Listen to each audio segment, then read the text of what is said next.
The modern period, इसमें हम लोग जैसे क्लास 6 में हम लोग पढ़े थे अर्ली हिस्ट्री के बारे में, एंशियंट हिस्ट्री था, स्टोन एज वगैरह के बारे में पढ़े थे।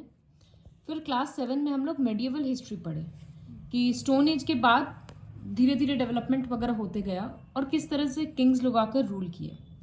फिर हम लोग मुगल एम्पायर के टाइम पे पढ़ चुके थे ना कि ब्रिटिशर्स आ गए और बहादुर शाह जफर वीक था, हाँ वो लास्ट रूलर था मुगल हिस्ट्री का। तो उसके बाद का पीरियड है मॉडर्न पीरियड। तो we are going to learn about the modern period of Indian history जो 17th सेंचुरी में स्टार्ट हो गया औरंगजेब का एंड पीरियड से। इसमें क्या क्या चेंजेस हुआ इन सब के बारे में पढ़ेंगे। तो इस टाइम पे भी इंडिया काफ़ी एक्सप्लॉइट किया गया इंडिया को पॉलिटिकली, मतलब दूसरे दूसरे लोग आकर रूल कर रहे थे, socially, economically and culturally. East India company आकर सेटल हो गया इंडिया में और वो इंडिया का रिसोर्सेज यूज़ कर रहा था अपना प्रॉफिट के लिए। वो एक ट्रेडिंग कंपनी था, मतलब वो बिजनेस करने के लिए आया था कि यहाँ से सामान खरीदेंगे और यूरोप में जाकर बेचेंगे। लेकिन जब वो यहाँ पर देखा कि पॉलिटिकल स्टेबिलिटी नहीं है, कोई किसी भी किंग में यूनिटी नहीं है, तो धीरे धीरे वो पॉलिटिकल कंट्रोल लेना शुरू कर दिया और उसके पास ही पूरा पावर आ गया।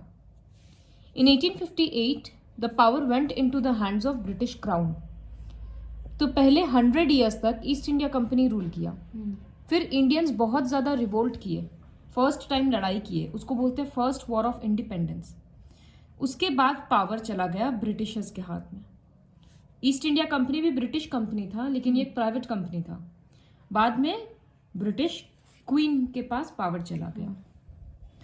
19th century witnessed various measures adopted by the East India Company to extend and consolidate its control over India, like military action. तो 19th century में ईस्ट इंडिया कंपनी बहुत सारा नया नया चीज़ इन्वेंट कर रहा था, रूल्स वगैरह, ताकि वो लोग इंडिया को और ज़्यादा रूल कर सके। जैसे मिलिट्री एक्शन में चेंजेस, सोल्जर्स का रूल बदल दिया, रेलवेज इंट्रोड्यूस किया ताकि सोल्जर्स जल्दी जल्दी मूव कर सकें तो वो लोग लड़ाई ज़्यादा कर पाएगा। पोस्टल सर्विस का सिस्टम चेंज करना, इस तरह से अलग अलग एक्ट था। बट मेजर रिवोल्ट था रिवोल्ट ऑफ 1857, जैसा कि हम बोले थे पहले, इसको फर्स्ट वॉर ऑफ इंडिपेंडेंस बोलते हैं। ब्रिटिश रूल अभी भी कंटिन्यू रहा इसके बाद, लेकिन ईस्ट इंडिया कंपनी का रूल कम पड़ गया। The establishment of the Indian national Congress in 1885 had far reaching effects. Indian national Congress ये एक पॉलिटिकल पार्टी था जो कि अभी भी है कांग्रेस के नाम से। तो वही है कि ये एक बहुत मेजर पॉलिटिकल पार्टी था, इससे लोगों में नेशनलिज्म का स्पिरिट बहुत ज़्यादा राइज हुआ। The major events of the 20th century India were the, अब 20th सेंचुरी में इंडिया में क्या क्या हुआ? बंगाल का पार्टीशन हुआ, Muslim League formation, home rule league, Jallianwala Bagh massacre, इसके बारे में शायद सुना हुआ होगा। सुना है। एक जगह है जालियनवाला बाग, वहाँ पर लोगों के ऊपर ओपन फायरिंग कर दिया गया था। तो इस तरह का बहुत सारा इवेंट हुआ, सबके बारे में हम लोग आगे के चैप्टर्स में पढ़ते जाएंगे। ब्रिटिशर्स बहुत सारा ऐसा रिफॉर्म्स, चेंजेस इंट्रोड्यूस करते थे इंडियंस को पैसिफाई करने के लिए, जैसे बच्चों को बुलाने फुसलाने के लिए बात बनाया जाता है, वैसे ही वो करने के लिए कि उनका फ्रीडम स्ट्रगल वीक हो जाए। But India was able to end the British rule and gain independence in 1947 under the leadership of Gandhi और बहुत सारे अलग अलग लीडर्स।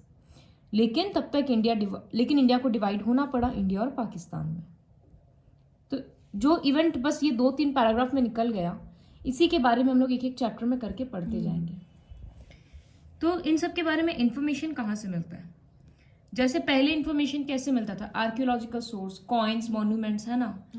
तो वैसे ही इसके बारे में कुछ कुछ ब्रिटिश डॉक्यूमेंट्स था, क्योंकि ब्रिटिशर्स 200 ईयर्स तक रूल किए, तो वो लोग इंग्लैंड लिख लिख कर भेजते थे ना कि ये चेंजेस हो रहा है, वो चेंजेस हो रहा है। तो वही सब रिकॉर्ड्स ऑफ रिफॉर्म्स, जब भी कोई चेंज आता था वो रिटन स्टेटमेंट रहता था, उससे पता चला। कुछ कुछ रिफॉर्म्स का नाम दिया गया, Morley Minto reforms, report of Simon Commission, इस तरह से। बट उतना लर्न करना ज़रूरत नहीं है। बिल्स पास होता था, मतलब रूल्स पास होता था, तो वही है इल्बर्ट बिल, आर्म्स बिल, इस तरह से। तो एक दो एग्जाम्पल लर्न करने से होगा। फिर उस टाइम जो बुक्स लिखा गया था उससे पता चलता है इन्फॉर्मेशन। अब यहाँ पर ऑथर का नाम के साथ लर्न करना होगा। जैसे आनंद मठ बुक लिखा गया था by Bankim Chandra Chattopadhyay, my experiments with truth, ये तो सुना हुआ है, महात्मा गांधी। फिर the unhappy India, Lala Lajpat Roy. तो इस तरह से टाइम टू टाइम बुक्स लिखा जाता था, जिससे हम लोगों को उस टाइम का लोगों का लाइफ के बारे में पता चलता था। फिर लीडर्स लोग लेटर्स लिखते थे एक दूसरे को कम्युनिकेट करने के लिए, स्पीच लिखते थे वो लोग।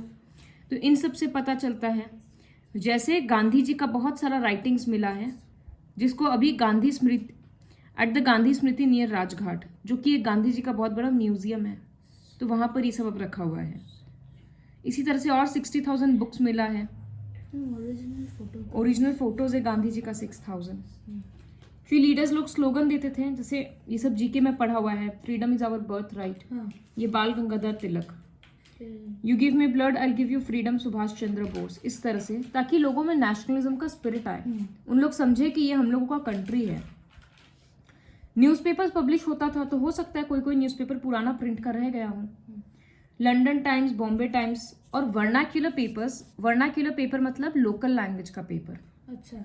जैसे मराठी में पेपर था केसरी, आनंद बाजार पत्रिका बंगाली में, इस तरह से। ये अभी भी है। हाँ। Administrative reforms of the government. Government जो भी रिफॉर्म करता था, चेंजेस करता था, उसका रिपोर्ट लिख कर भेजना पड़ता था। तो वो रिपोर्ट से हम लोगों को उस टाइम का पीरियड के बारे में पता चला। इंटरनेट और डेटाबेस, ऑब्वियसली बहुत सारा इंफॉर्मेशन अब इंटरनेट से मिल रहा है। इंटरनेट और database like digital South Asia library या British libraries oriental and Indian office collections, इन सब से बहुत सारा इंफॉर्मेशन मिलता है। सीडी वगैरह से मिलता है, विकीपीडिया से मिलता है। Old buildings, artefacts and people, britishers के अंडर में बनाया हुआ जैसे ये सब बिल्डिंग्स, इन सब से हम लोगों को उस टाइम का आर्किटेक्चर के बारे में पता चलता है, उन लोगों का शौक के बारे में पता चलता है। ये बिल्डिंग्स अभी भी है। So in the modern period of Indian history we are going to take a look at India's suffering at the hands of the British imperialism. किस तरह से ब्रिटिशर्स के अंडर में इंडिया सफर किया, उसके बारे में हम लोग पढ़ेंगे, और कैसे धीरे धीरे अचीवमेंट मिला। जब इंडिया में ये सब चीज़ चल रहा था, तो बाकी कंट्रीज में भी बहुत मतलब फ्रीडम को लेकर लड़ाई चल रहा था। तो Renaissance, reformation, industrial revolution, French revolution, इस तरह से काफ़ी सारा रेवोल्यूशन चल रहा था। ये सब हम लोग क्लास 9 में पढ़ेंगे। So this is the chapter the modern period.